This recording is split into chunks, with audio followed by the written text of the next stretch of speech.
Hey, what's going on, everybody? This is Tyrone back with Tech Life.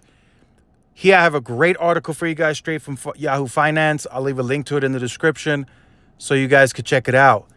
Just a disclaimer, I'm no stock expert, no financial expert. Don't go and buy and sell any of your stock or trade based on my opinion. So here's something interesting about Verizon's upcoming dividend that they are pointing out in this article. So Verizon has been heavily reliant on a dividend payout. They have been increasing the dividend percentage on a quarterly basis.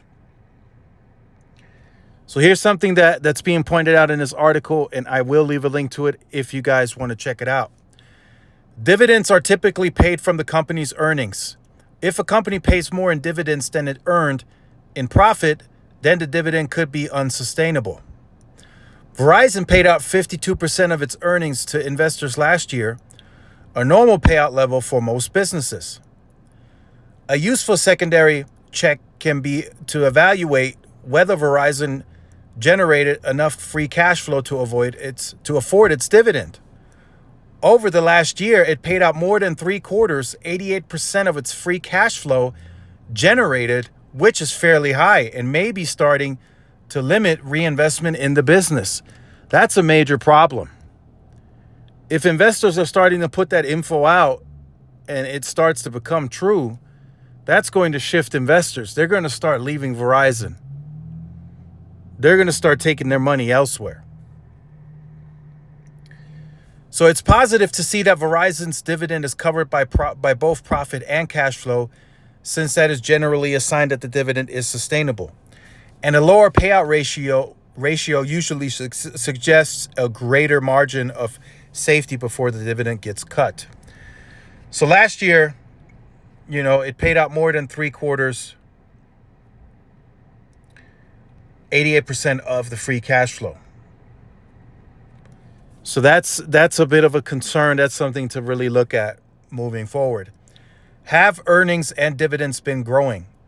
Companies with falling earnings are riskier for dividend shareholders. If earnings fall far enough, the company could be forced to cut its dividend.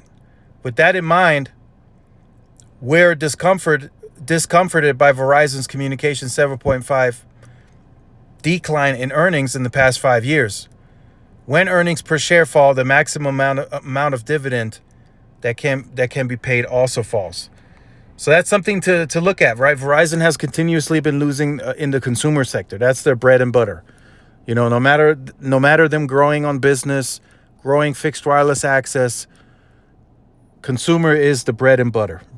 No matter how you look at it, flip it, twist it, turn it, consumer is where the bread and butter is at. And if you continuously lose that, it's going to show in the financials. And I think it's starting to show just a little bit.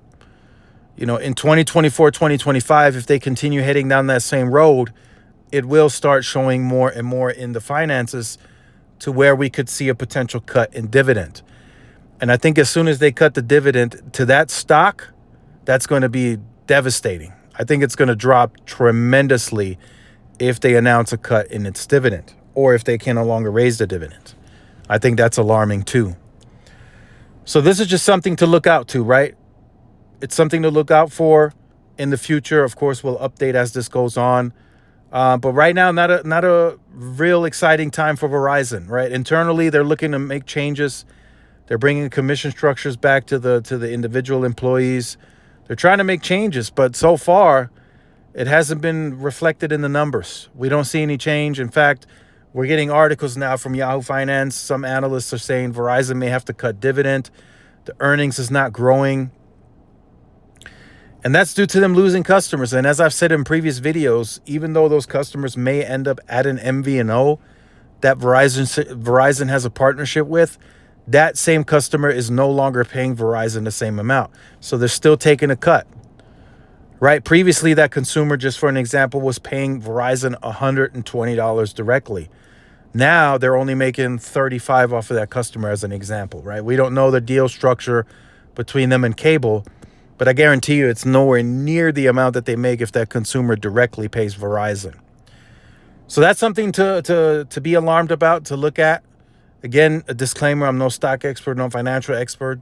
We're just going over what's listed in this article. And Verizon has used about 88% over the 3/4 of its free cash flow to cover that dividend. And that's a lot. That is very, very high. So make sure you guys stay tuned for more. Like, share, subscribe, follow my social media outlets. This is Tyrone with Tech Life. See y'all in the next one. Peace.